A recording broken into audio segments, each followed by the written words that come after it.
Hi friends, எல்லாருக்கும் வணக்கம். நாம் இன்றைக்கி சிம்பிள் அண்ட் ஈஸியாக பேப்பர் யூஸ் பண்ணி பேப்பர் டிசைன் கிராஃப்ட் எப்படி பண்ணுறதுன்னு பார்க்கலாம்.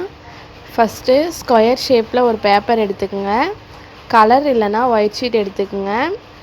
அதை நான் எப்படி ஃபோல்ட் பண்ணுறனோ அதே மாதிரி ஃபோல்ட் பண்ணி பென்சில் வச்சு டிசைன் ட்ரா பண்ணி நான் எப்படி கட் பண்ணுறனோ அதே மாதிரி சிசர் வச்சு கட் பண்ணுங்கள். சிசர் யூஸ் பண்ணுறப்ப பார்த்து கவனமாக யூஸ் பண்ணுங்கள். இந்த கிராஃப்டை நீங்களும் ட்ரை பண்ணி பாருங்கள். ட்ரை பண்ணி பார்த்துட்டு உங்களுக்கு இப்படி வந்திருக்குன்னு கமெண்ட் பாக்ஸில் கமெண்ட் பண்ணுங்கள். இந்த வீடியோ உங்களுக்கு பிடிச்சிருந்தா லைக் பண்ணுங்கள், ஷேர் பண்ணுங்கள். Thank you friends.